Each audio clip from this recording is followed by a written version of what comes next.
Hare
Ramakrishna Hari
याल तरी यारे लागे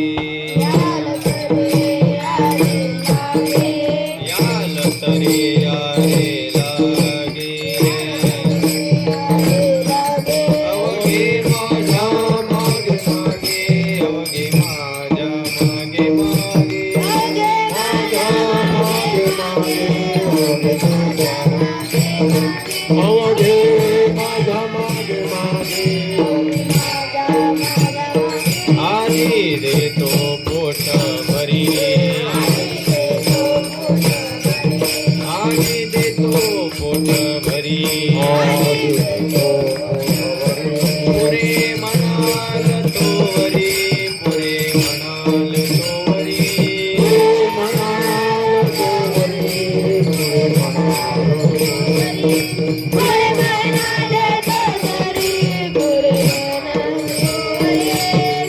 हळू हळू चला हळू हळू चला कोणी कोणाची न बोला कोणी कोणाची न बोला कोणी कोणाची न बोला कोणी कोणाची न बोला आधी देतो पोट भरी आधी देतो पोट भरी पुरे म्हणाल तोवरी पुरे म्हणाल तोवरी म्हणाल तोवरी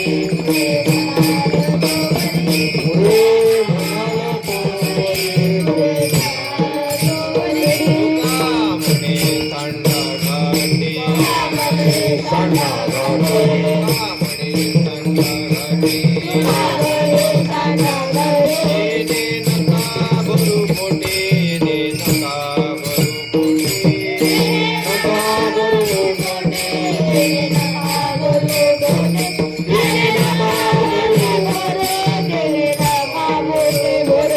आधी देतो पोट भरी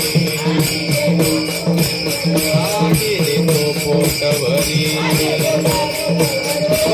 म्हणाल तोवरी पुरे म्हणाल तोवरी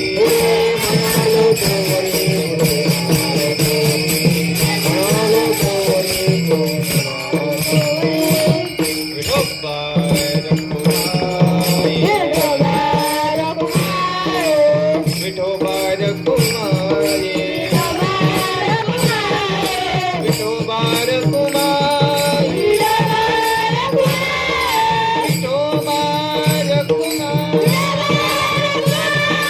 विठोबा रखुमाई विठोबा रखुमाई विठोबा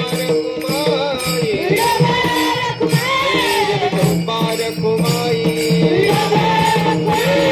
विठोबा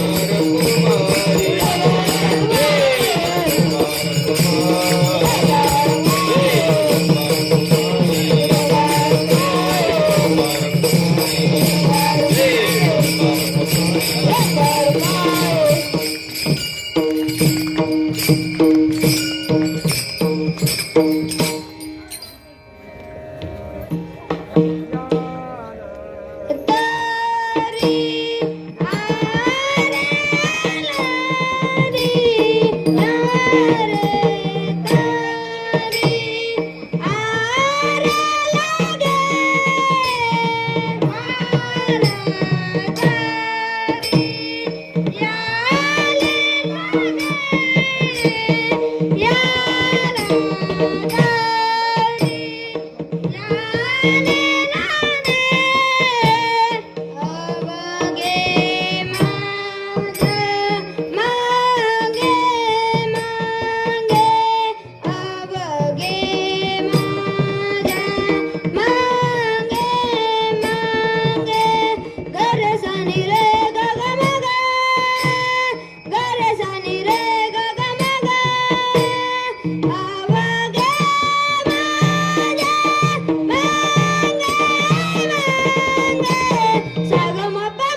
याल तरी यारे लागे अवघे माझ्या मागे मागे आजी देतो पोट बरी पुरे म्हणाल तो बरी हळू हळू चला कोणी कोणाशी न बोला आजी देतो पोट बरी पुरे म्हणाल तो वरी तुका म्हणे सांडा घाटे तेने नका बरू पोटे आजी देतो पोट भरी पुरी म्हणाल तो वरी विभुं वेणुनादं चरन्तं दुरन्तं स्वयं लीलया गोपवेशं ददानं गवामृन्दकानन्दनं चारुहासं परब्रह्मलिंगं भजे पांडुरंगम पांडुरंगा करू प्रथम नमन दुसरे चरण संतांचे अलंकापुरी रम्य सिंहासन स्तंपदांबोज तेजस्फुर दिक्प्रदेशम विधींद्रादिदेवै सदा स्तूयमानं समाधिस्थमूर्तिं भजे ज्ञानदेवं ओम नमो ज्ञानेश्वरा करुणाकरा दयाळा तुमचा अनुग्रह लादुलो पावन झालो चराचरी जिही आणिले हरिहर ब्रह्मदेवा स्वरूपी मेढविली योगिया चांगदेवा ती केली ऐसे अवतार लीला नमस्कार माझा मुक्ताई मावुलीला मनोजवं मारुत तुल्य वेगं जितेन्द्रियं बुद्धिमतां वरिष्ठं वाताजमजं वानरयूत मुख्यं श्रीरामदूतं शरणं प्रपद्ये योऽन्त प्रविश्य मम वाचमिमां प्रसुप्तां सञ्जीवयत्य किल शक्तिधरस्वधाम्ना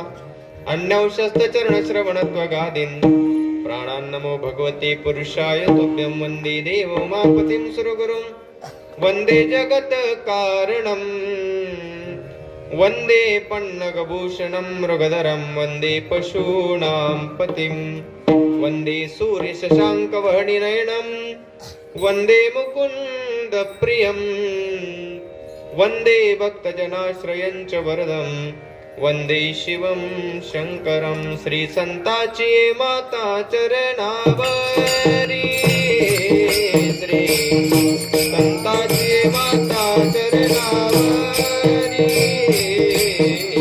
संताची माता चरणावरी संताची माता चरणावरी साष्टांग हे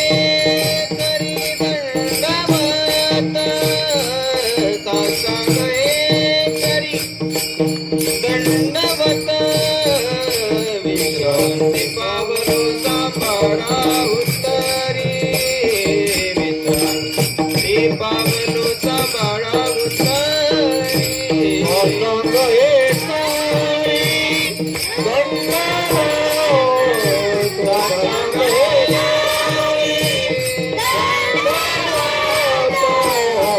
विश्रांती पावलो सांभाळा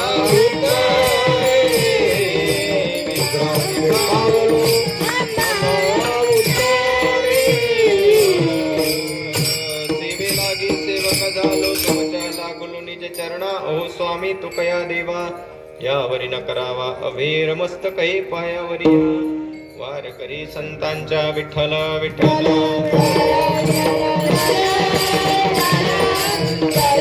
बोला पुंडलिक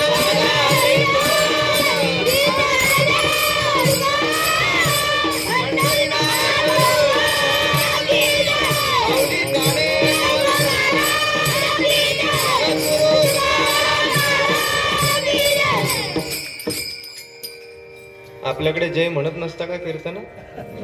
म्हणतात.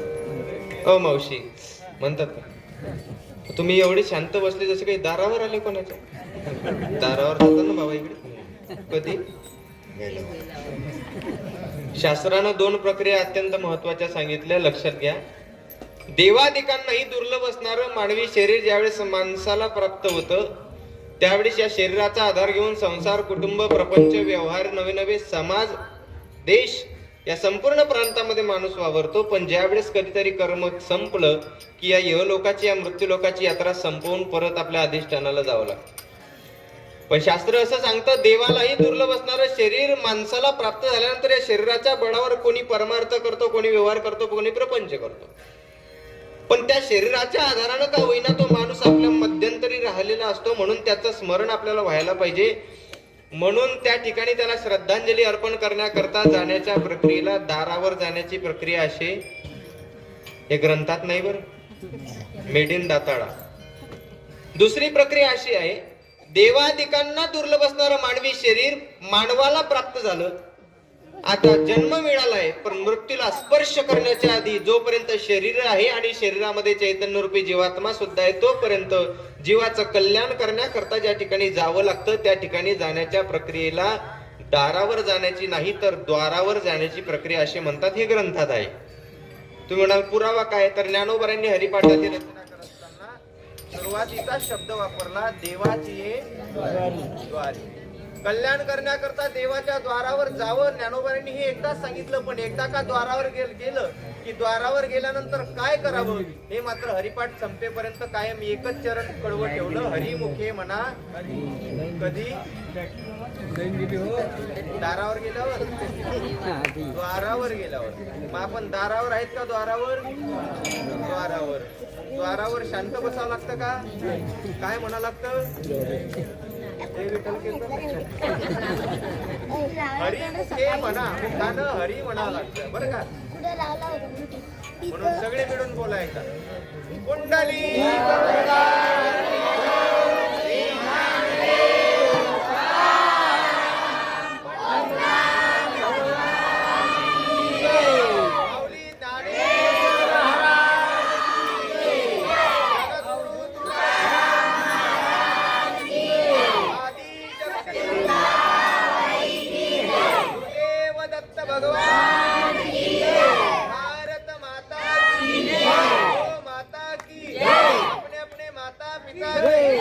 बोलने वालों की, नहीं बोलने वालों की.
तीन शिरे सहा हात तया माझे दंडवत, तया माझे दंडवत, तया माझे दंडवत.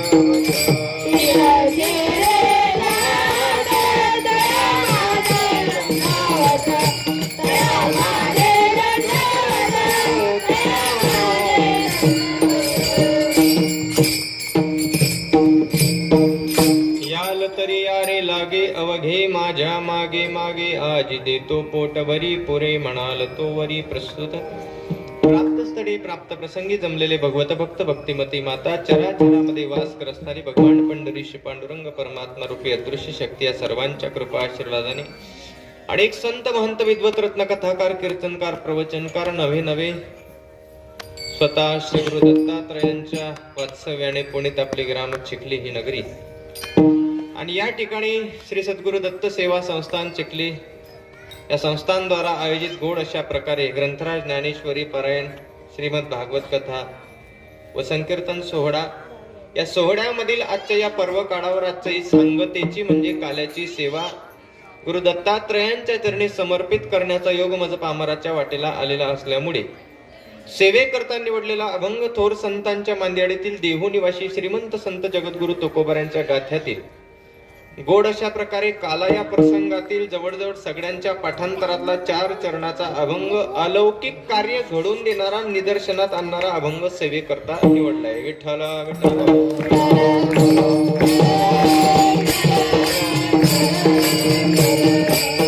अभंग 4 चरणाचा आहे, काला या प्रसंगातील आहे. नवे अभंगाच्या माध्यमातलं या अभंगाच्या प्रथम चरणातच एक काहीतरी अलौकिक कार्य घडताना दिसतं. अलौकिक कार्य कुठलं आहे तर अभंगाचा सरळ भाव अशा प्रकारे सांगता येईल. एकीकडे संपूर्ण जग कोणीतरी नामस्मरणाच्या माध्यमातून, कोणीतरी जप तप ध्यान धारणा विधी भक्ती अनुष्ठान यज्ञ नाना प्रकारच्या साधनाच्या माध्यमातून देवाला आपल्या घरी बोलवण्याचा म्हणजे देवाला आपलासा करण्याचा प्रयत्न करतो. पण या अभंगाची सुरुवातच पाहायची झाल्यास एवढे नाना प्रकारचे यज्ञाधिक कर्म करून जो देव आमच्या स्वप्नातही येत नाही असं म्हणतात योगी याच्या ध्यानी ध्याताना तुळसी. तो परमात्मा या अभंगाच्या सुरुवातीला स्वतःच आपल्या सवंगड्यांना बोलताना दिसतो, म्हणून अलौकिक कृत्य दिसत आहे. जो देव जपी तपी संन्यासींच्या स्वप्नात दिसत नाही तो देव इथं स्वतः बोलतोय. याल तरी या रे लागे. बरं, एकट्याला कोणाला हाक देत नाही. असं काही नाही की जो कीर्तनकार आहे तोच या, कथाकार आहे तोच या, असं नाही. अवघे माझ्या मागे मागे, सर्व मिळून माझ्या मागे मागे या. गोपाळांनी प्रयोजन विचारलं, म्हटले देवा तू असं सहज कोणत्या कामाला बोलवत नसतो. तू बोलवतोय म्हणजे काहीतरी विशेष असेल. तू बोलवतोय म्हणजे तू या बोलवण्याचं कारण काय. तर परमात्मा सांगतात, आजी देतो पोट भरी पुरे म्हणाल तोवरी. पुरे म्हणजे जोपर्यंत तुम्ही तुमच्या मुखानं पुरे म्हणाल की देवा आता कृतकृत्य झालो, आता तृप्तता झाली, तोपर्यंत ठीक आहे. म्हटले देवा जर पोट भरून खाण्याकरता मिळत असेल आम्ही तुझ्या मागे यायला तयार आहे. पण देव म्हटले माझ्या मागे या, पोटभर देतो, पण काही नियमावली लक्षात ठेवा. हळूहळू चला, कोणी कोणाशी न बोला. मी ज्या पद्धतीनं देणार आहे ती विधायक पद्धत नाही, अविधायक पद्धत असल्यामुळं त्याकरता काही सावधानके आहेत. 3ऱ्या चरणामध्ये परमात्मा सांगतायत की तिथं जात असताना हळूहळू जावं लागेल. तिथं कोणी कोणाशी संवाद करायचा आणि अगदी शांततेनं चालायचं. म्हटले देवा पोटभर जर खायला भेटते तर आम्ही त्यामध्ये सुद्धा तयार आहे. प्रभू जायचं का आता. नाही म्हटले शेवटचा नियम सांगायचा आहे. जे तुमच्या घरी दररोज असतं ते सुद्धा तिथं तुम्हाला पाहण्याकरता भेटणार आहेत, पण तिथं त्याला स्पर्श करायचा नाही. जे घरी भेटतं ते बाहेर कशा करता खायचं. जे दुर्लभ आहे अशा गोष्टीचा तिथं आस्वाद घ्या. मग जे सुलभ आहे जे तुम्हाला घरी सुद्धा भेटू शकतं, तुकोबाराय म्हणतात, देवाचे काढलेले शब्द तुकोबाराय वर्णन करून सांगतात की अशाच काय करावं. तर तुकोबाराय सांगतात, तुका म्हणे सांडा गाठी तेने नका भरू पोटे, आजी देतो पोटभरी पुरे म्हणाल तोवरी. अशा प्रकारे या अभंगाचा सरळ भाव आपल्या समोर प्रतिपादन केला. अभंगावर सविस्तर चिंतन करण्यापूर्वी काही गोष्टीचा अल्पशः परिहार अत्यंत आवश्यक ठरेल. तो अशा प्रकारे गेल्या अनंत कालखंडाच्या परंपरेला अनुसरून यावर्षी सुद्धा श्री सद्गुरु दत्त सेवा संस्थांद्वारा आयोजित गोड अशा प्रकारचा या नाम सप्ताहाचं आयोजन आपण या दत्त जयंतीच्या पर्व काळावर केलेलं आहे. खर तर या संपूर्ण विश्वाचा जर आपण विचार केला तर या विश्वामध्ये भारत हा अत्यंत महान देश आहे. हे मी सांगतोय म्हणून महान नाही, किंवा देशभक्तीपर गीत लिहून ठेवलेले आहेत म्हणून महान नाही. एखादी गोष्ट, एखादी व्यक्ती, एखादी वस्तू, एखादा ग्रंथ, एखादा देश किंवा एखादा मोठा काहीतरी प्रांत हा महान आहे हे कशावरून ठरवायचं. ज्यावेळेस एखादा कोणीतरी महान व्यक्ती त्या वस्तूचं महानत्व मान्य करतो त्यावेळेस समजायचं की ही वस्तू खरंच महान आहे. बरोबर का नाही. 100 ऐकणाऱ्या लोकांनी म्हणावं की आमचे मंगेश महाराज खरंच खूप महान आहेत, ते म्हणण्याला महत्व राहत नाही. पण एखाद्या अधिकारी व्यक्तीने म्हणावं की मंगेश महाराज तुम्ही खरंच खूप महान आहेत, एवढ्या कमी वयामध्ये इतक्या लांब लांब फिरतात, कीर्तन करतात. ज्यावेळेस एखादा महान व्यक्ती एखाद्या समोरच्याचं महानत्व मान्य करतं त्यावेळेस लहान्या 100 नाही 1000 लोकांचं बोलणं तिथं व्यर्थ ठरत असतं. भारत देश असा एक देश आहे की ज्याचं महानत्व फक्त महानांनी नाही तर जगाचा नायक असणाऱ्या प्रभू रामांनी वर्णन केलेलं आहे. प्रसंग असा सांगितला जातो परंपरेनं की राम रावण युद्ध संपलं आणि प्रभू श्रीरामांचं युद्ध झाल्यानंतर लक्ष्मणजीच्या वाणीला सहज शब्द आले. म्हटले, प्रभू आपलं युद्ध संपलं, आपण विजयी झालो, आईसाहेब सीतामय्या सुद्धा आता आपल्याकडे आल्यात, पण मला असं वाटतं देवा आता परतीचा प्रवास करायच्या आधी आपण एकदा रावणाच्या लंकेमध्ये जाऊन थोडस निरीक्षण केलं असतं. प्रभू राम म्हटले, लक्ष्मणा ते कशा करता? म्हटले, देवा मी ऐकलेलं आहे तुकोबाराय म्हणतात, कोटी घरे ज्याची काशी आणि तांब्याची शुद्ध कांचनाची सप्तकोटी, की ज्याचे 7 कोटी घरं सोन्याची आहे, 18 कॅरेट किंवा 24 कॅरेट नाही, 100 कॅरेट सोन्याची 7 कोटी घरं. ते असे 1 BHK 2 BHK 3 BHK नाही, एवढं चपला काढायला पुरवत नसेल त्यांना. एवढा मोठा राजमहाल त्या ठिकाणी रावणाचा सुवर्ण जडित आहे. म्हटले, प्रभू आपला विजय प्राप्त झाला, आईसाहेब प्राप्त झाल्या, पण मला असं वाटतं माघारी आपल्या देशाला जाण्याच्या आधी जर आपण थोडस लंकेमध्ये गेलो आणि तिथलं जर ते कोरीव काम सुवर्ण जडित कसं आहे हे बघितलं तर इथल्या कन्स्ट्रक्शन टेक्निकचा वापर आपल्याला आपल्या अयोध्येमध्ये करता येईल. हे लक्ष्मणाचे विचार होता. पण ज्याला ब्रह्मांड चालक परमात्मा म्हणतात अशा प्रभू रामांनी दिलेलं उत्तर अत्यंत महत्वाचं आहे. प्रभू राम असं म्हणतात ज्याचं वर्णन रामायणामध्ये आलेलं आहे. जननी जन्मभूमिश्च स्वर्गादपि गरीयसी अति सुवर्णमयी लंका न मे रोचंती लक्ष्मण. लक्ष्मणा ही लंका जरी सोन्याची असेल, नवे नवे सुवर्णानं युक्त असेल, नवे नवे हिच्या पायरीपासून तर मुकुटापर्यंत सगळं सुवर्णच जोडत असेल, भरीव सोनं असेल, तरी माझं मत असं आहे लक्ष्मणा की जननी जन्मभूमीच, आपल्या जन्मभूमीपेक्षा मोठा स्वर्ग दुसरा कुठलाच नाही. मग तो सोन्याचा नाही, अलीकडच्या काळामध्ये सोन्यापेक्षा एक महाग धातू आहे ज्याचं नाव आहे प्लॅटिनम. तो सोन्याचा नाही, प्लॅटिनमचा जरी बंगला असला तरी आपल्या जन्मभूमीचं जेवढं महत्व आहे तेवढं महत्व स्वर्गाचं सुद्धा नाही, किंवा जन्मभूमी ही कोणत्या स्वर्गापेक्षा कमी नाही. मग मला असं सांगायचं तुम्हाला, ती जी लंका होती जिथं युद्ध झालं ती लंका भारतात का नाही? लंका ही भारतामध्ये नाही. तुम्ही भारताचा नकाशा तपासा, ते कन्याकुमारीच्या आपण टोकाला जातो ना खाली, तर खालच्या टोकाला गेल्यानंतर असं एक बारीक काहीतरी तिरकस रेष दिसते आणि एक प्रांत काढलेला दिसतो, तो श्रीलंकेचा भाग. तिथं लंका आहे आणि प्रभू त्यावेळेस त्या लंकेमध्ये असल्यामुळे म्हणायची इच्छा झाली की जननी जन्मभूमीश्च. मग तिथं देवाला म्हणावं असं वाटतं, आता देवाची अयोध्या काही श्रीलंकेत नाही, ती भारतात आहे. म्हणून जिथं प्रभू रामांनी याचं मान्यत्व महानत्व मान्य करावं, किंवा भागवताची विचार आहे का, श्रीमद भागवतामध्ये व्यास महाराज म्हणतात, भरत खंडे नरदेह प्राप्ती हे तव परम भाग्याची संपत्ती, तर भारत महान आहे.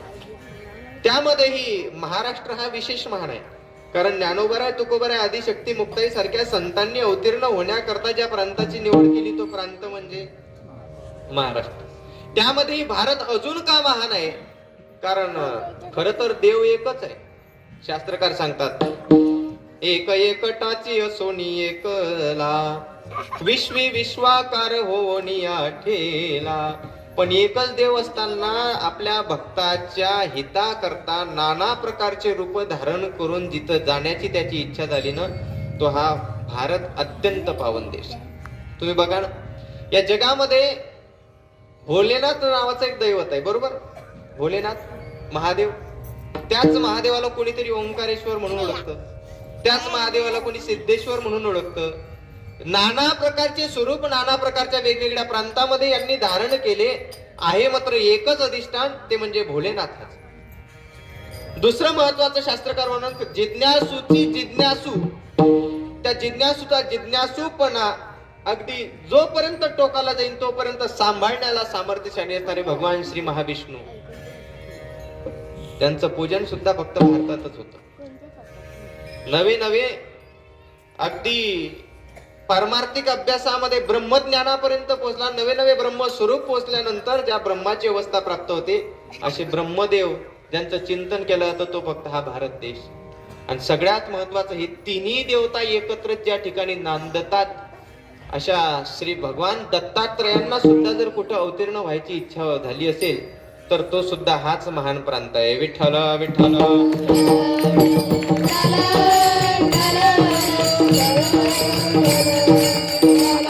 महत्वाचा भाग तुमच्या समोर प्रतिपादन करून जातो. जगामध्ये भक्ती मार्गाचा जर विचार केला तर भक्ती मार्ग फक्त भक्तिपंथ फक्त तीनच देवतांना महती सांगते. तीनच देवतेचं महत्व मुळात वर्णन करून सांगते, किंवा तीनच देवताचे मुख्य प्रवाह जगताच्या पाठीवर आपल्याला पाहायला भेटतात.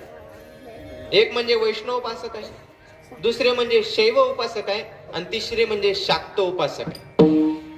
वैष्णव उपासक म्हणजे जे टाळ घेऊन मृदंग घेऊन वारीला जातात ते वैष्णव उपासक. शैव उपासक म्हणजे भगवान भोलेनाथाचे जे आहेत ते शैव उपासक. आणि शाक्त उपासक म्हणजे जे देवीचे आदिमायेची उपासना करतात ते शाक्त उपासक. तुम्ही म्हणाल मग दत्तात्रयाचं काय? जगाच्या पाठीवर ज्या ज्या वेळेस कुठली तरी अशी नवीन एक बाब निर्माण होते की ज्यावेळेस माणूस देवापेक्षा स्वतःला मोठं म्हणायला लागतो, त्यावेळेस या तीनही देवताला एकत्रित येऊन कार्य करावं लागतं. ते दत्तात्रयाचं स्वरूप. विठ्ठल विठ्ठल.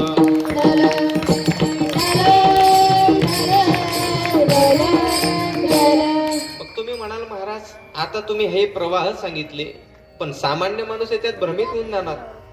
मग आम्ही नेमकी विष्णूची उपासना करायची का, भोलेनाथाची करायची का, देवीची करायची का, दत्तात्रयाची करायची का, पांडुरंगाची करायची का, श्रीकृष्णाची करायची का, रामाची करायची, करायची तरी कोणाची?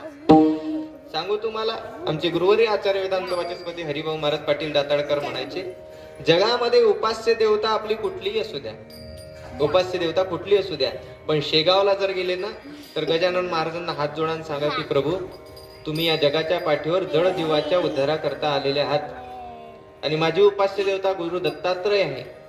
पण काय आहे, माझ्या संसारातून माझ्या त्यानं वेळ काढला जात नाही, माझी भक्ती कुठेतरी कमी पडते. म्हणून गजानन बाबा तुम्ही समर्थ असल्यामुळे तुम्ही अशी काहीतरी कृपा करा की जेणेकरून गुरु दत्तात्रयांची कृपा माझ्यावर होईल, माझा परमार्थ अजून वाढेल. काय झालं या ठिकाणी?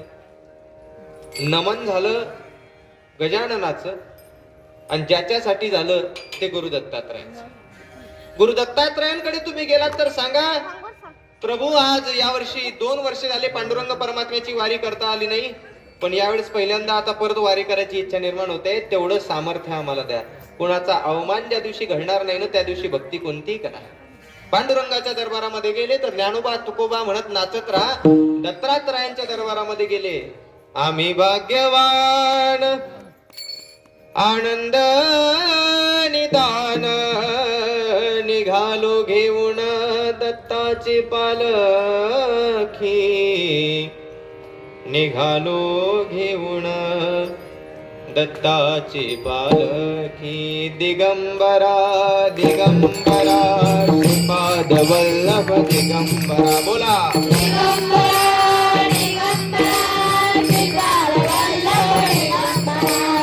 दिगंबरा दिगंबरा श्रीपाद वल्लभ दिगंबरा.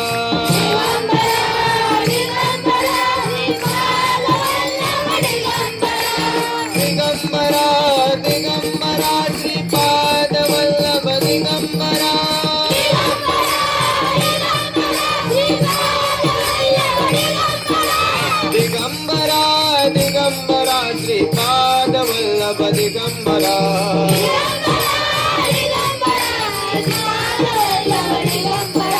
दिगंबरा दिगंबरा श्रीपाद वल्लभ दिगंबरा. दिगंबरा दिगंबरा श्रीपाद वल्लभ दिगंबरा.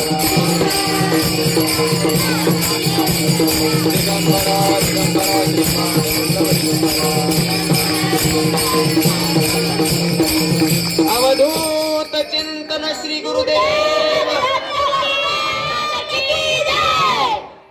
दरबार कोणाचाही असो, तुकोबराच्या प्रमाणावर जर आपण चालत असू तर तुकोबरांचं मत काय? आपुला तो 3 4 2 आपुला तो एक देव करुणे घ्यावा, तेने विन जीवा सुख. आंतरिक सुखा करता जगाच्या पाठीवर कुठल्या तरी एका उपास्य देवतेला आपलंसं करावंसं वाटतं. आता तुम्ही जर तिकडं आपला महाराष्ट्र सोडला आणि तेलंगणा कर्नाटक या प्रदेशामध्ये गेले, मग तिकडच्या लोकांना काय गजानन बाबा माहित आहे? नाही. मग माहित नाही याचा अर्थ ते काय कोणाची भक्ती करत नाही? तिकडं बालाजी भगवान आहे ना तिरुपती, ती त्यांची भक्ती त्या परिसरामध्ये करतात. उपास्य देवता कुठली आहे हे महत्वाचं नाही, उपासना करत असताना आपण त्या देवतेशी किती एकनिष्ठ आहोत हे महत्वाचं आहे.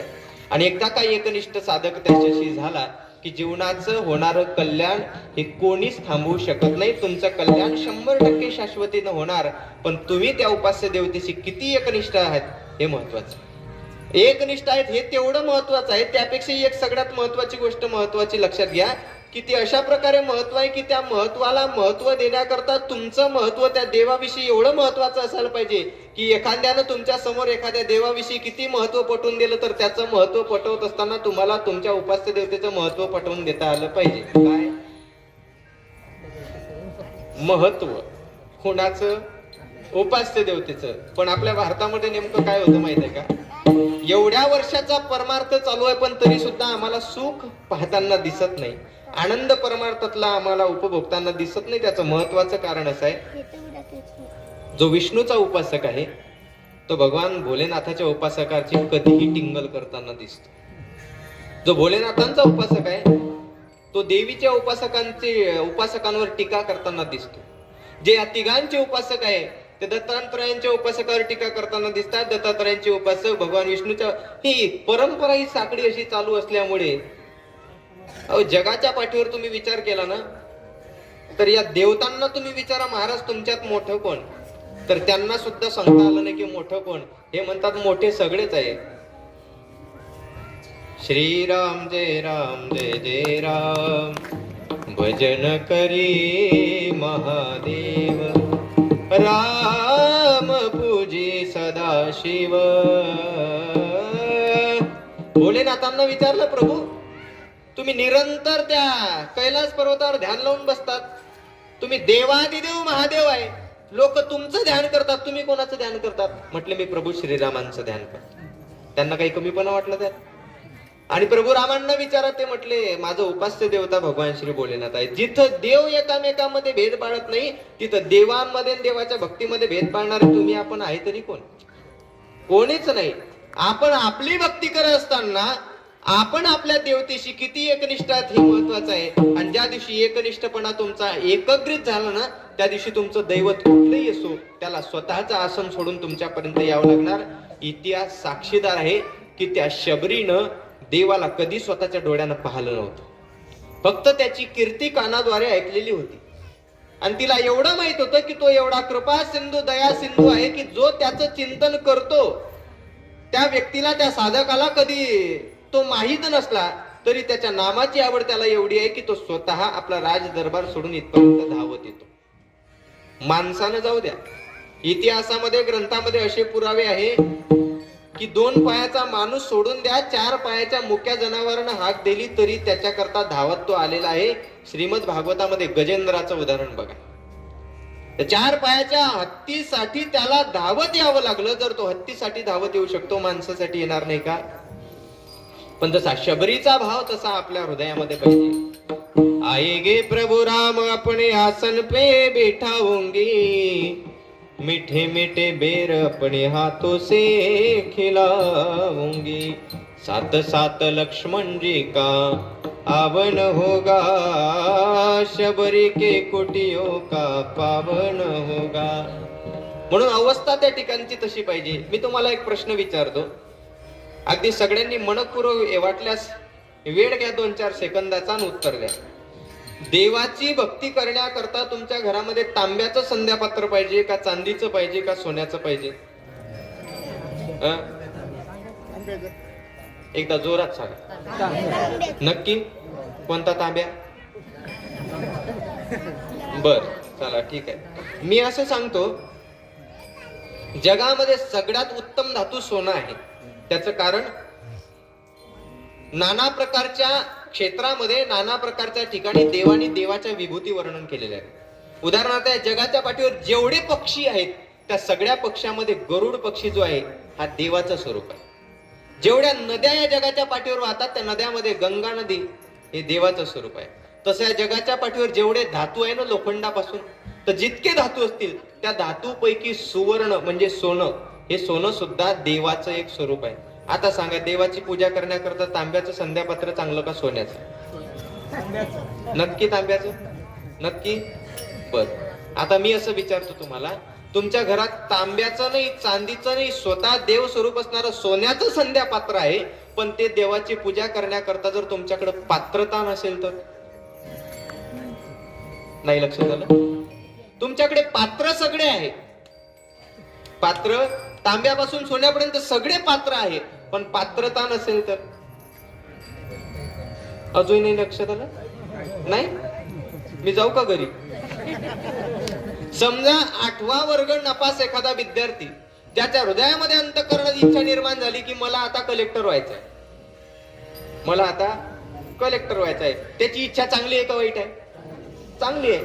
पण कलेक्टर होण्याकरता जी पात्रता लागते ती त्याच्याकडे आहे का? आता सांगू का परत संध्यापात्र? तांब्याचं नाही, सोन्याचं आहे, पण पात्रता जर नसेल तर तुमचे सगळे पात्र व्यर्थ आहे. कारण पात्र असणारे हजारो लोक इतिहासामध्ये, ग्रंथामध्ये दडून दडलेले आहेत. तो दुर्योधन आपण ऐकतो ना नेहमी भागवतामध्ये, तो ज्यावेळेस देवाला वाढायचा ना जेवायला, त्यावेळेस सोन्याचं ताट असायचं, सोन्याचं. त्याच्या घरामध्ये सगळं सोन्यानंच युक्त होतं, सोन्याचं ताट, आणि त्याच्यामध्ये पंचपक्वान्न की सगळ्या राज दरबारामध्ये त्याचा सुगंध दरवळायचा. पण भगवान श्रीकृष्ण परमात्म्यांनी त्या सोन्याच्या ताटातला एक घास कधी खाल्ला नाही. विदुर काकाच्या घरी केळाच्या पानावर जाऊन त्या कण्या खाल्ल्या. त्याही कण्या कशा? माठभर पाणी त्याच्यात मुठभर कण्या. कसा भात असेल विचार करा. देवानी चतुर्भुज अवतार धारण करावा, 2 हातानं ते पाणी सारावं, पानाच्या खाली जाऊ नये म्हणून, आणि उर्वरित 2 हातानं पटपट पटपट वेचून खावं.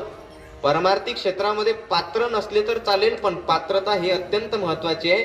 आणि पात्रता बनवण्याकरता ज्याच्यावर आपली नितांत श्रद्धा आहे त्याच्याशी आपण एकनिष्ठ भाव असणं अत्यंत महत्वाचं आहे. विठ्ठल विठ्ठल.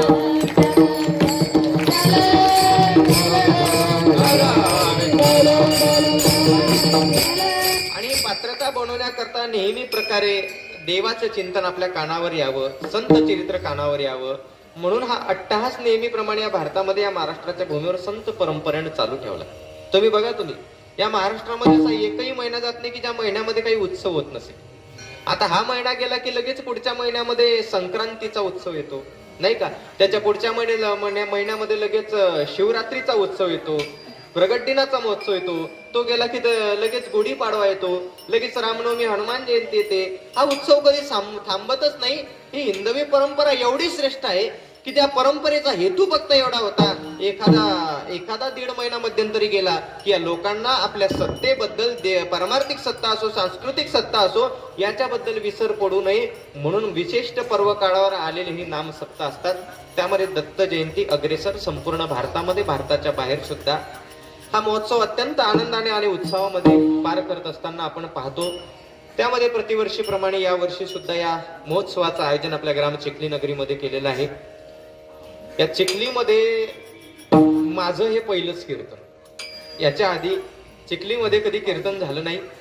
पण आपल्या खामगाव जवळ रोहणा म्हणून एक गाव आहे, तिथे रोहण्याला काल्याचं कीर्तन होतं. आणि आपल्या या ग्राम चिखलीतील एक प्रतिष्ठित कुटुंबापैकी आमचे परमस्नेही आदरणीय श्रीकांत दादा महाजन हे तिथं हजर होते. आणि त्यांनी सांगितलं, म्हटले महाराज आमच्या चिखलीमध्ये सुद्धा अशा प्रकारचा एक कार्यक्रम असतो, आपण सेवा देऊ शकता का? म्हटलं दत्त जयंतीपर्यंत सांगू नका, पुढे एखादा आपण ऍडजस्ट करू. मग म्हटलं तुम्ही काल्याचंच कीर्तन करा.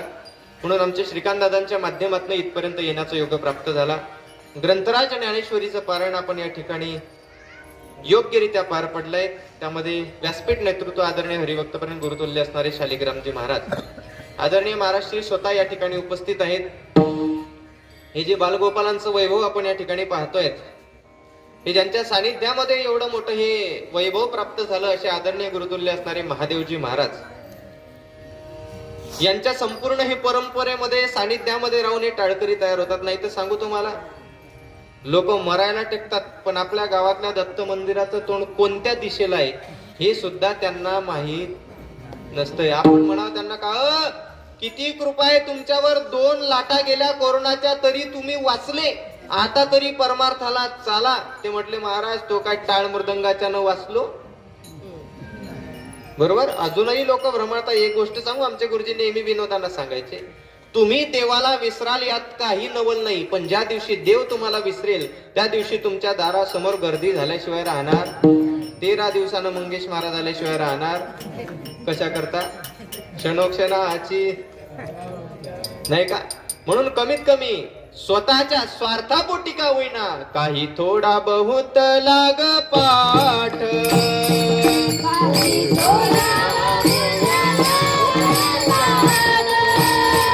करा भक्ती भाव धरा बळकट,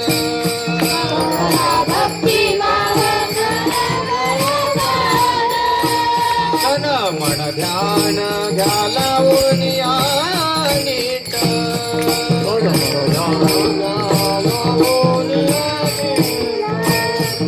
जरी करणे असेल गोड शेवटगा, गोड शेवटगा, राम राम स्मरा आधी, राम राम स्मरा आधी, राम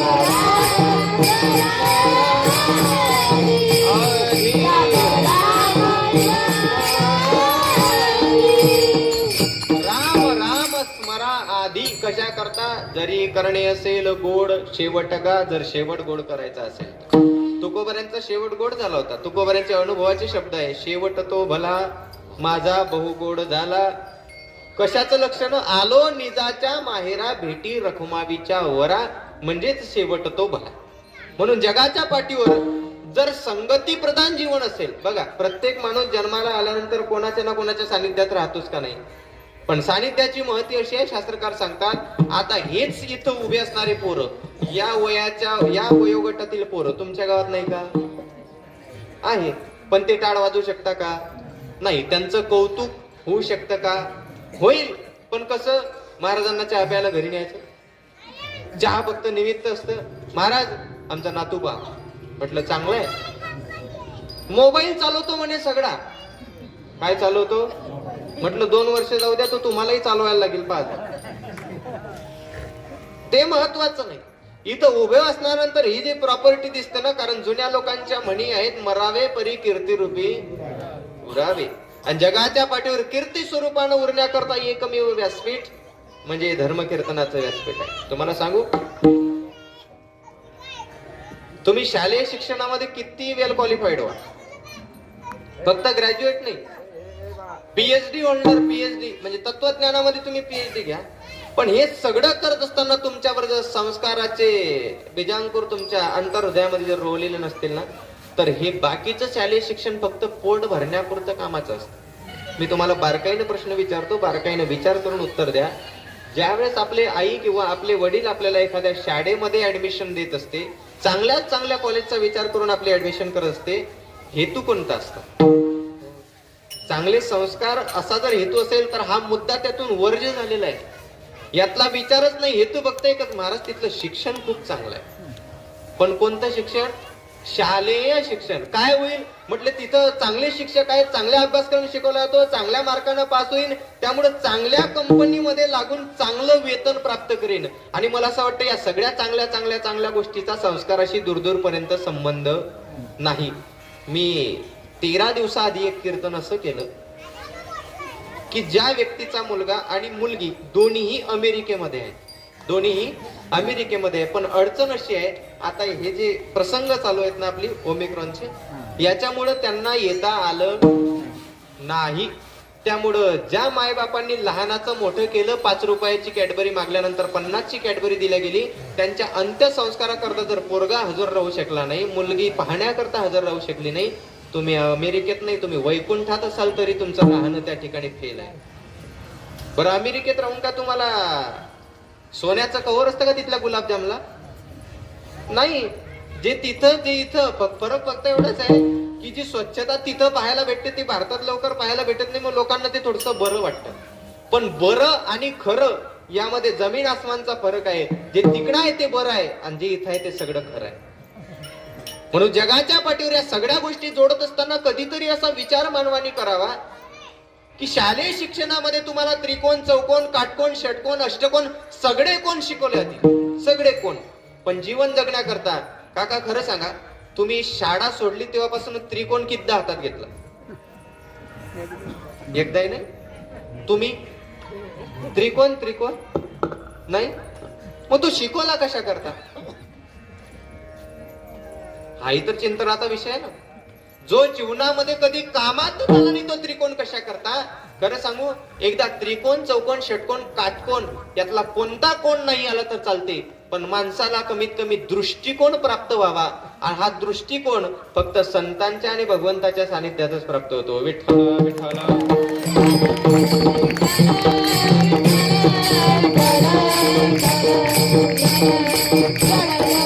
आणि तो दृष्टिकोन प्राप्त होण्याकरताच नाना प्रकारच्या प्रांतामध्ये नाना प्रकारच्या भगवंतांनी आणि नाना प्रकारच्या संतांनी अवतार कार्य धारण केलेलं आहे. त्या अवतार कार्याचं नेहमी नेहमी चिंतन व्हावं म्हणून आपण नाना प्रकारचे उत्सव राबवत असतो. त्या उत्सवापैकी दत्त जयंतीचा हा भला मोठा उत्सव, त्यामध्ये आजच्या संगतीचं प्रतीक काल्याचा प्रसाद समोर आल्यामुळं सरळ सरळ तुम्हाला सांगून जातो, काला म्हणजे काय.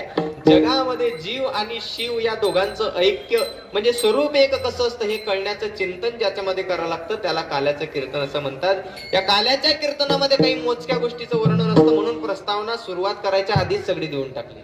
याच्यामध्ये काही मोजक्या गोष्टी असतात. रांगत रंगणी चोरीत लोणी धावणी धरती गौडणी बांधती चरणी देती घराणी यशोदे साजणी दहीघृत भक्षणी तमाल नेले नवल केले साजणी कृष्ण आडवा आडवा परतुनी माझे गावा. काल्याच्या कीर्तनामध्ये मोजक्या चरित्राचं वर्णन व्हायला पाहिजे. रांगत रंगणी म्हणजे रांगतानाच, चोरीत लोणी चोरी करतानाच, आणि धावण धरती गवळणी बांधिती चरणी देती घराणी. बस घराने झाले की देव डायरेक्ट काला करायलाच जातो. विठ्ठल विठ्ठल.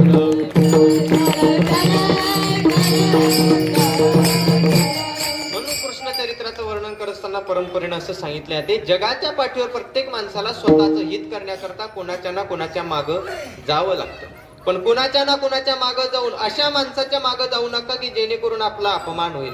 अशा व्यक्तीच्या मागे जा जेणेकरून जीवाचं कल्याण होईल. आणि असे फक्त संत आहेत, भगवंत आहेत. म्हणून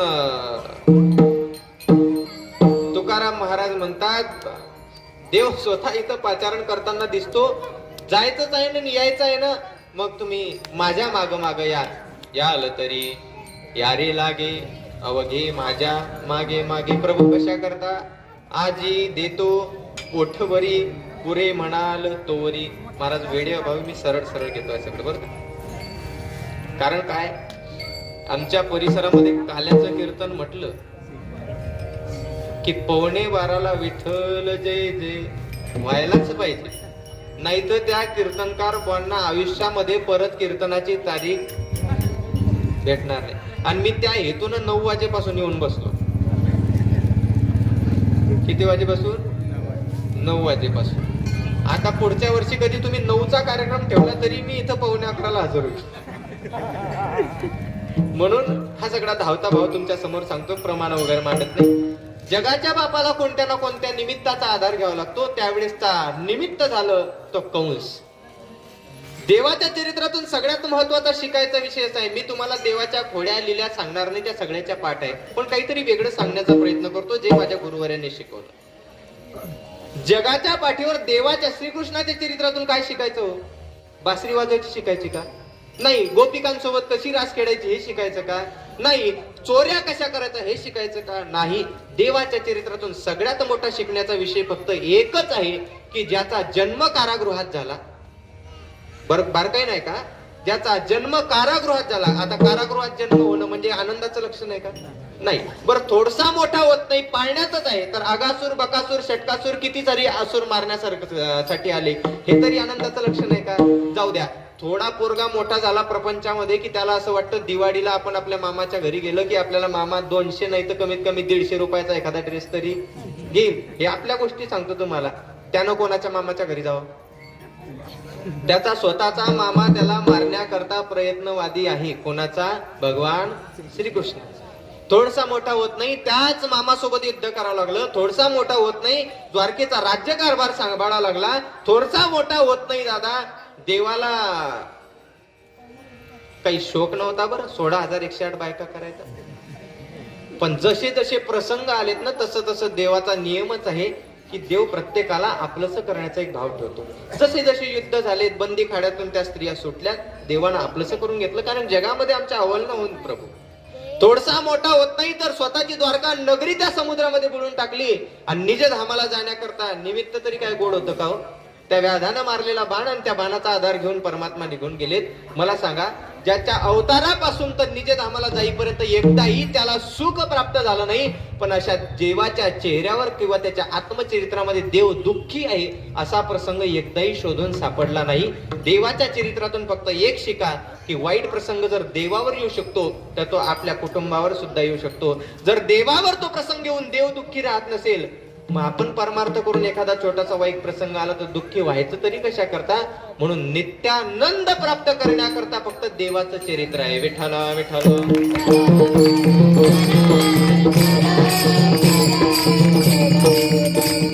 प्रभू थोडेसे मोठे होतात. मोठे झाल्यानंतर आता ज्यावेळेस सवंगडी जमतात त्यावेळेच वाक्य आहे, याल तरी यारे लागे अवघे माझ्या मागे मागे. याचा थोडासा पूर्वार्ध तुम्हाला सांगून जातो. त्या कंसाच्या कारागृहामध्ये ज्यावेळेस परमात्मा अवतीर्ण झालेत ना, त्यावेळेस देवानी देवाच्या बापाशी सगळ्यात पहिलं म्हणजे वसुदेवाशी संवाद साधला. म्हटले, बाबा काय आहे, मी तुम्हाला आनंद देण्याकरता आलोच आहे, पण माझे बाकीचे सुद्धा हेतू आहे. मला दृष्टाचं निर्दलन करायचं आहे, भक्तांना आनंद द्यायचा आहे, म्हणून मला कुठं न्या गोकुळाला. त्यावेळेस देवाच्या बापानं दिलेलं उत्तर आहे, म्हटले कृष्णा तू लहानच आहे गड्या खरंच. म्हणे कसं? म्हटलं तुला दिसत नाही का? मला कल्पना आहे म्हणे तू देवाचा अवतार आहे, पण लहान असल्यामुळे तुझी बुद्धी लहान आहे. म्हटले बाबा असं का म्हणतायत? त्याचं कारण म्हणे माझ्याकडे एकदा बघ. अरे माझ्या हातापायात बेरिड्या टाकलेले आहे, एवढे मोठे पहारेकरी इथं उभे आहे, एवढे मोठे दरवाजे लोखंडाने युक्त आहेत, आणि तू म्हणतो मला तिथं न्या. शक्य आहे का? बरं मी काही तुझ्यासारखा अवतारी नाही, मी सामान्य पुरुष आहे, मला हे शक्य नाही. म्हटले बाबा मी लहान आहे हे तुमचं म्हणणं बरोबर आहे, पण अजूनही तुमच्या डोक्यात हे अज्ञान आहे की मी लहान आहे. त्याचं कारण असं आहे की अजूनही तुम्ही उभे आहात आणि मी टोकरीमध्ये खाली आहे. माझं ठिकाण खालचं नाही बाबा, फक्त जो मला उचलतो एकदा डोक्यावर धारण करतो ना, मग त्याला बाकीचा चिंता करण्याची गरज नाही. आणि असं म्हणता बरोबर ते लक्षात येता बरोबर वासुदेवांनी ती टोकरी उचलली, देवाला मस्तकावर ठेवलं, आणि ज्याच्या मस्तकावर देव आहे ना त्याचा पराजय शक्यच नाही. शास्त्रकाराचं प्रमाण आहे, उचलीला कमळापती. देवाला उचलल्या पायीची बंधने गडती. पायातले बंधन आपोआप गडायला लागले, दरवाजे आपोआप उघडायला लागले. म्हणती असे रक्षपाळ ते म्या मोहिले सकड, नंदाच्या घराला मज ने गोकुळाला. म्हणसी असे रक्षपाळ ते म्या मोहिले. रक्षपाळ सुद्धा मोहून टाकले. उचललं परमात्म्याला, गोकुळात नेलं. आता तो देव आहे, तो जिथं जातो तिथं आनंद वेगळा विकत आणायची गरज नाही. गोकुळीच्या सुखा अंत पार. मला सांगा, तुम्ही प्रत्येकानं इथं कीर्तन ऐकण्याकरता यावं म्हणून दत्तात्रय का तुमच्या घरी आले होते का? नाही. हे देवाचं लक्षणच आहे. एक बारकाईने तुम्हाला एक गोष्ट सांगतो, या परमार्थिक मंडपाचा स्वभावच मुळात असा आहे की इथे काही गोष्टी तुम्ही स्वतः बदलचाल, यात नवल नाही, पण काही गोष्टी आपोआप बदलतात. उदाहरणार्थ, एखाद्या माणसाला ज्याचा देवावर विश्वास नाही त्या माणसाला म्हणावं की तू कीर्तनातून उठ जरा 5 मिनिटाकरता, तुझ्या घरी जा आणि एका प्लेटमध्ये साखर घेऊन ये. तो घरी जाणार, किचन रूम मध्ये जाणार, साखरेचा डबा काढणार, त्यातली एक प्लेट मध्ये साखर काढणार, ती प्लेट मंडपापर्यंत आणणार. मंडपाची पायरी ओलांडण्याच्या आधी त्याच्या मुखामध्ये एकच शब्द राहणार, साखर म्हणजे साखर. पण मंडपात तो आला, चुकटीमध्ये साखर घेतली, समोरच्या हातात टेकवण्याच्या आधी तो स्वतः काय म्हणेल, माऊली घ्या प्रसाद. आता ही साखर एका मिनिटा आधी ती साखर होती जी किचन रूम मध्ये होती, पण इथं आल्या त्या साखरेचा काय झाला, प्रसाद. आता बारकाई नाही का, एरवी साखर ती साखर मंडपाच्या स्वभावात काय आली, तो प्रसाद झाला. एरवी गावामध्ये फिरणारा बैल, तो बैल मंडपात काय आला, नंदी बैल झाला. एरवी घरामध्ये लावला जाणारा दिवा, तो दिवा तो मंडपात लावा, नंदादीप झाला. एरवी इतरत्र परिसरामध्ये लावल्या जाणाऱ्या अगरबत्तीची राख, ती राख ती अगरबत्ती मंडपामध्ये लावा, तिचं भस्म तयार होतं, लोक कपाळाला लावतात. एरवी गावामध्ये घरामध्ये लिहिल्या जाणारे शब्द, ते शब्द इतिहास म्हणून ओळखले जातात ते शब्द इथे लिहा. कथामृत म्हणून ओळखले जातात. एरवी गावामध्ये फिरणारा एखादा थर्ड क्लास माणूस, ज्याला कोणी विचारत नाही, बोलत नाही, आमंत्रित करत नाही, अशा थर्ड क्लास माणसाला 1 तासाकरता या धर्ममंडपात आणा, त्याच्या गळात विना द्या आणि त्याला सांगा 2 तासाकरता आजचा पहारा तू दे. ज्याला गावात कोणी विचारत नाही ना, इथं येणारा प्रत्येक माणूस भगवान दत्तात्रयाचं दर्शन घेतल्यानंतर त्याच्या जवळ जाणार, चरणावर नतमस्तक होणार, हात जोडून म्हणणार माऊली रामकृष्ण हरी. किती पैसे दिले म्हणजे गावातले लोक त्याला गावात फिरताना रामकृष्ण हरी म्हणतील. तो या मंडपाचा स्वभावच असा आहे की इथं आल्यानंतर चांगल्या चांगल्या लोकांमध्ये परिवर्तन होतं, पण येणं अत्यंत महत्वाचं आहे.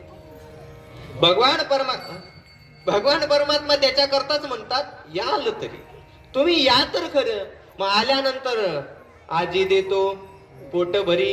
आता पोटभर देतो म्हणताय प्रभू, जगाच्या पाठीवर खरं तर पोटभर इथंच मिळतं महाराज. आपल्या घरी किती भेटणार? जेवढं घरच्या बाईला बनवता येतं तेवढं.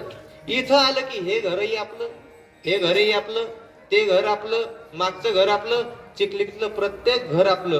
कीर्तनकार कुठेही जाओ, कुठेही त्याची गाडी थांबव, महाराज 2 मिनिटं आहे, आमच्या घराला तुमचे पाय लागू द्या, चहा तरी घ्या. आपण म्हणावं चहा घेत नाही मावशी मी, दूध घ्या पण आमच्या घरी मावशी ऍसिडिटी होते, कॉफी घ्या पण आमच्या घरी या. मी कॉफी मला आवडतच नाही, मग रोगर घ्या पण आमच्या घरी.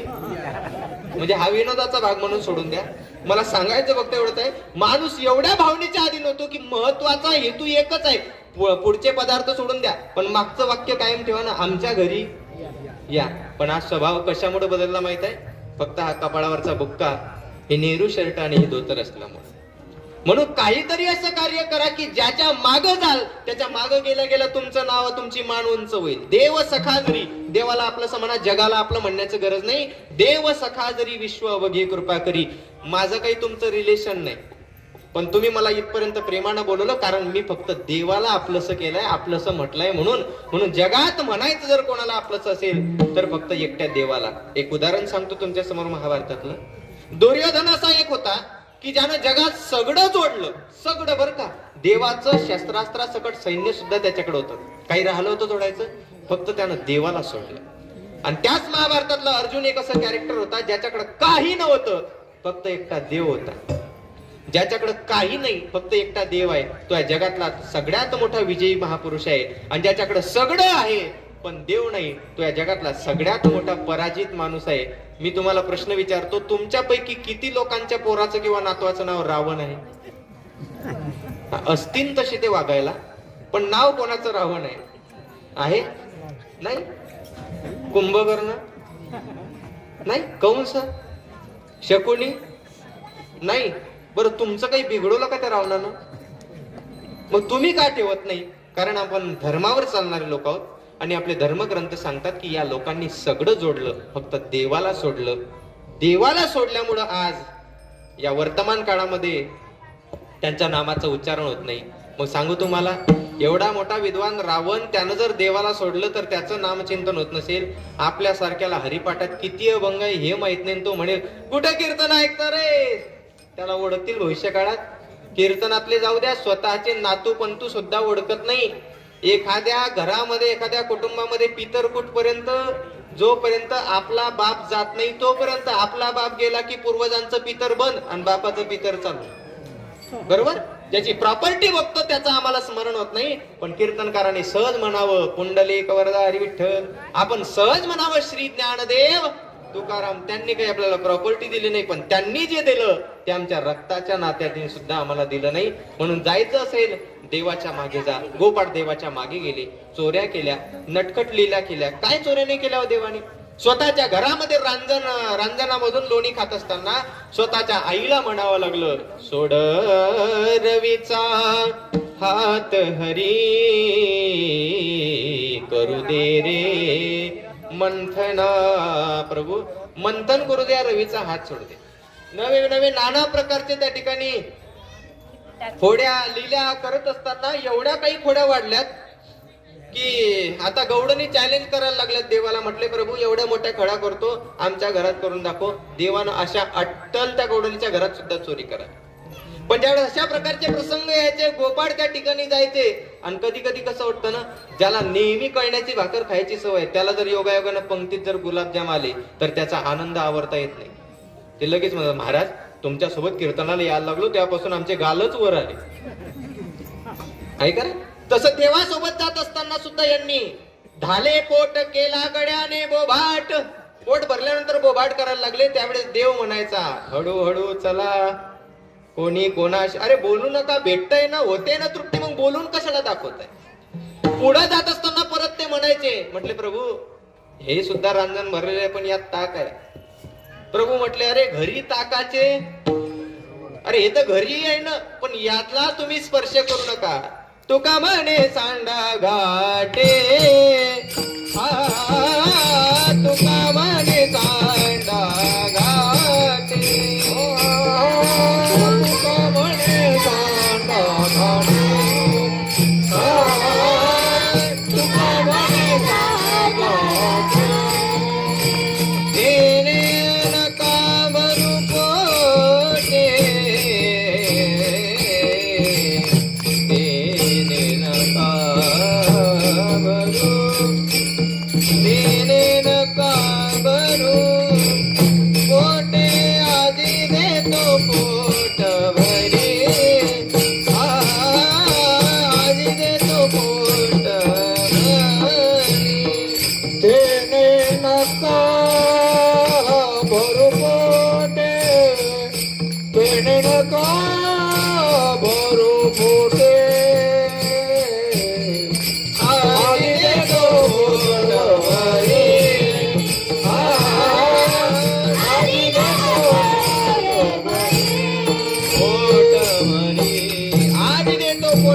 पण तेने नका भरू पोटे, जे तुमच्या घरी आहेत त्यांना पोट भरू नका.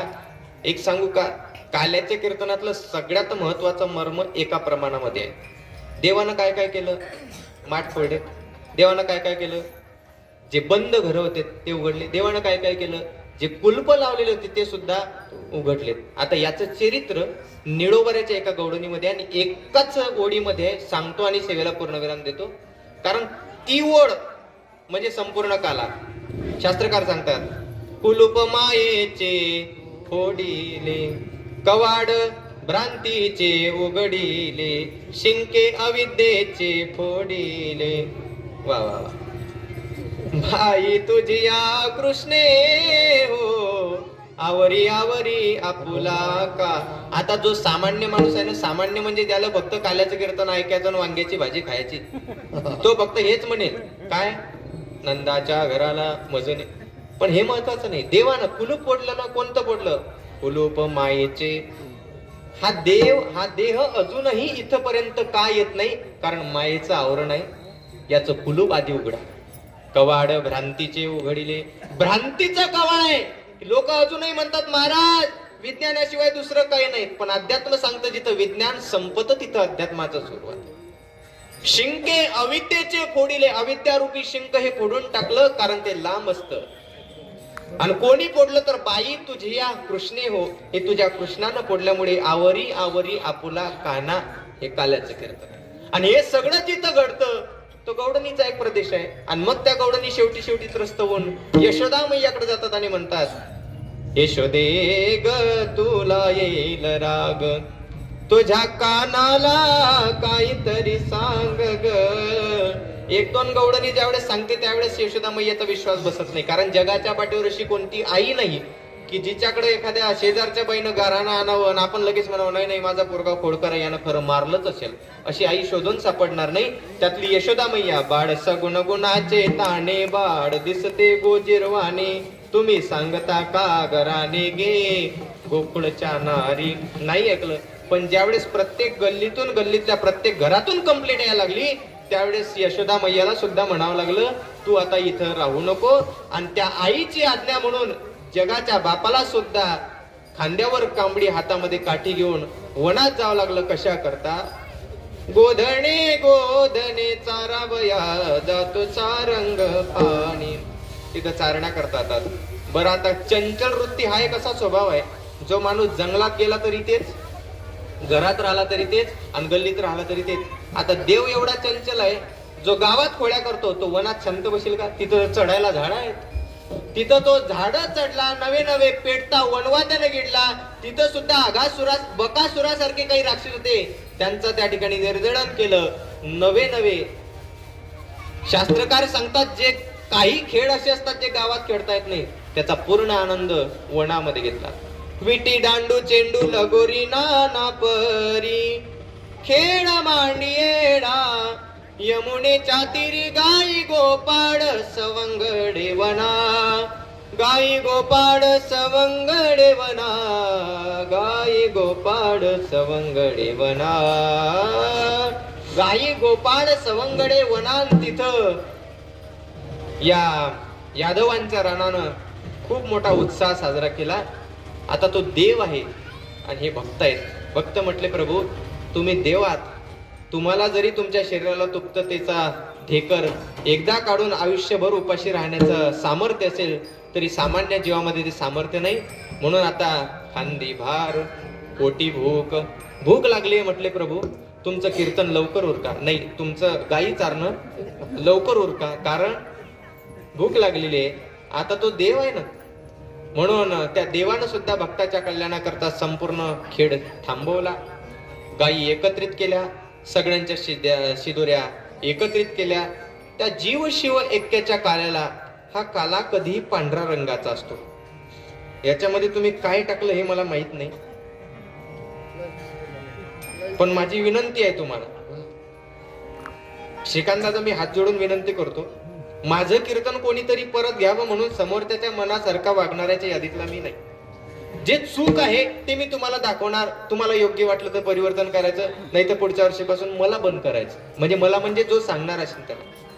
काय असते, जेवढ्या गोष्टी शक्य होतील तेवढ्या आचारसंहितेप्रमाणे करण्याचा प्रयत्न करावा. प्रसादाचं व्याख्या अशी आलेलं आहे, प्रसादे सर्व दुःखानां हानिरस्योपजायते. जीवनातील संपूर्ण विघ्न हनन करण्याचं कार्य प्रसाद करत असतो. आणि तो प्रसाद कसा असावा, तर त्याची व्याख्या आहे समता हा शुभ्र वर्णू. प्रसाद हा समतेचं प्रतीक आहे आणि समता ही शुभ्र रंगाची असावी. म्हणून याच्यामध्ये दोनच पदार्थ पाहिजे, दही आणि लाही. पोहे नाही, दगडी पोहे बिलकुल नाही. आता त्या लाह्या अनुकूल नाही म्हणून आपण पोहे आणतो, तिथपर्यंत ठीक आहे, पण दही आणि लाही याचा उल्लेख ग्रंथातही सापडेल. पण पोह्याचा आपल्याला लाह्या भेटू शकतात का नाही? लाह्या आपल्याला दुर्लभ आहे का? थोडेसे कष्ट होतील, 10,000 रुपयाच्या पुढे आपल्याला विकत आणावं लागतील, पण त्याचा जो आनंद आहे ना, तो स्वतः भगवंतानी चाकलेला आहे. आता मी काही काही परिसरामध्ये घेतो, ते लोणचं बी आहे, बजारदाय माहिती, उडदाची डाळ त्याच्यात असते, मिरच्याची भाजी असली तर ते भाजी त्याच्यात असते, वांग्याची भाजी केली तर ते बी म्हणे प्रसाद आहे हा, सगळ्याला जाईल. असं नका करू. दही आणि लाही या जीव आणि शिव का? कारण दही हे देवाचं स्वरूप आणि लाही म्हणजे जीवाचं स्वरूप. लाही जीवाचं स्वरूप का? कारण लाही ही जर चुरगडली तर ती कायमस्वरूपी नष्ट होऊ शकते. जसा माणूस नष्ट होणार आहे, पण दही देवाचं स्वरूप आहे, त्याला कितीही तुम्ही बारीक करण्याचा प्रयत्न करा, तो येतो मूळ स्वरूपातच. तसं ते दही आणि लाही याचं एकत्रित स्वरूप म्हणजे काला आहे. याच काल्याचं वर्णन शुकाचार्य महाराजांनी भागवतामध्ये केलेलं आहे.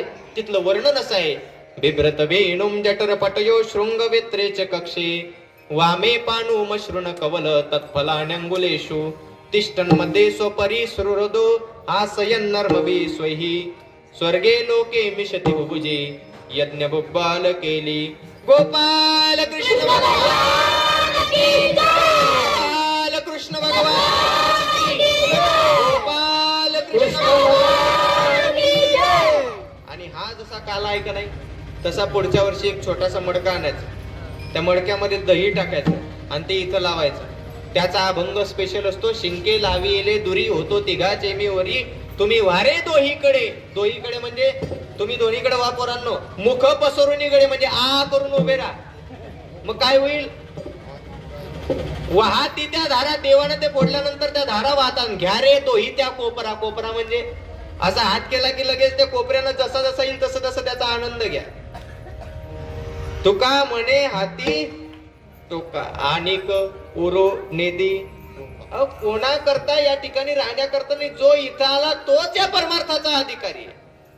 मग इतर लोक ते परमार्थाचे अधिकारी नाहीत. सांगू तुम्हाला, जाता जाता एक वाक्य सांगतो. परमार्थ केला तर एवढा सोपा आहे, एवढा सोपा आहे, एवढा सोपा आहे की हा गुळ उचलावा आणि असा खावा. खात नाही सध्या. एवढा सोपा आहे. आणि परमार्थ एवढा अवघड आहे, एवढा अवघड आहे की आमचे गुरुजी दृष्टांत सांगायचे की आपला हात असा करायचा. काय म्हणता याला? खुंबा. आमच्याकडे ढोर खुंबा म्हणतो. म्हणजे माणूस पाहून ठरते ते खुंबा आहे की ढोर. या खुंब्याला इथं हा गुड असा चिटकवायचा. काय करायचं? खुंब्याला गुड चिटकवायचा आणि मग आपल्या जिभेनं तो गुड खायचा. एवढा सोपा आहे परमार्थ. ते घरी जाऊन करून पाहता. परमार्थ एवढा सोपा आहे आणि केला तर एवढा अवघड आहे, केला तर एवढा सोपा आहे. आपापल्या अवस्थेवर सगळ्या गोष्टी असतात. पण माणसानं शक्य होईल तेवढं परमार्थाला समर्पण करण्याचा प्रयत्न करावा. अलीकडच्या काळामध्ये फक्त फॉर्मॅलिटी म्हणजे औपचारिकता लोक करताना दिसतात. परमार्थ थोडा असायला चालेल. 24 तासातले फक्त 24 मिनिटं नसेल होत, 2च मिनिटं, पण ते एवढे अंतःकरणापासून असावे की त्या 2 मिनिटांमध्ये अख्ख्या दिवसाची चार्जिंग आपली त्या देवाच्या मूर्ती पूजेमध्ये व्हायला पाहिजे. नाहीतर काही काही लोक 4 घंटे पूजा करतात. पण दारी एखादं कुत्र आलं ना, त्याला जर 3 दार हाड म्हणून जर ते गेलं नाही तर देव घरातला देव उचलून मारून फेकायची तयारी असते. व्यर्थ आहे देवपूजा. म्हणून जगाच्या पाठीवर आपुला तो एक देव करुणे ह्या तेने विन जीवा. जीवाला म्हटलं, जीव बाह्यरंगात नाही, जीव अंतरंगामध्ये आहे. जीवाला सुख नाही. आणि अलीकडच्या काळामध्ये लोकांकडे वॉशिंग मशीन, फ्रीज, एसी सगळं आहे लोकांच्या घरामध्ये. पण नेमकं जीवाला प्राप्त जीवाला आवश्यक असणारं सुख हे मात्र कुठंही कुठल्याच मार्केटला अवेलेबल नाही. ते फक्त प्राप्त करण्याचं एकमेव ठिकाण म्हणजे हरीचं हे चिंतन आहे. झालेली सेवा कैवल्य साम्राज्य चक्रवर्ती माऊली श्री संत ज्ञानोबा यांच्या चरणी समर्पित करू. जगाच्या पाठीवर परमार्थ करायचा असेल, पांडुरंग परमात्म्याचं चिंतन निरंतर करत राहा. आपापल्या उपास्य देवतेचं चिंतन करत राहा. आपापल्या कुलदैवतेचं चिंतन करत राहा. परमात्म्याची कृपा आपल्यावर राहील. आणि सगळ्यात महत्वाचं, हे सगळं नाही केलं तरी चालेल, पण कमीत कमी कोणाचं आपल्यामुळं वाईट होणार नाही हे जरी केलं तरी तुमचा परमार्थ घडला. विठोबा रखुमाई, विठोबा रखुमाई. माऊली ज्ञानेश्वर, माऊली ज्ञानराज, माऊली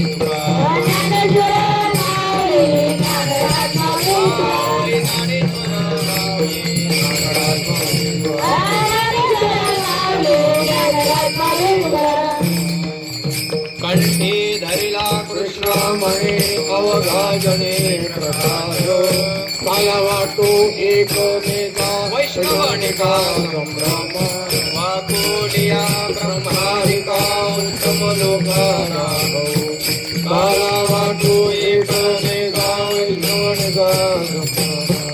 तुका म्हणे भूमंडळी आम्ही बळी वेगाडे. मला वाटो एक मेघा वैष्णवनिका संभ्रम. विठ्ठल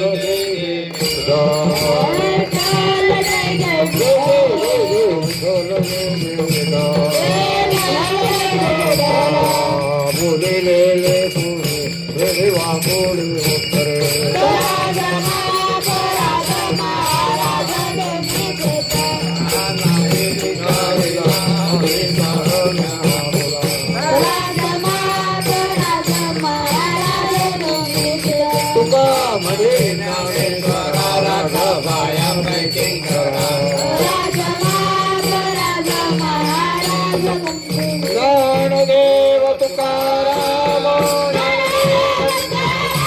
ज्ञानदेव तुकाराम, तुकाराम तुकाराम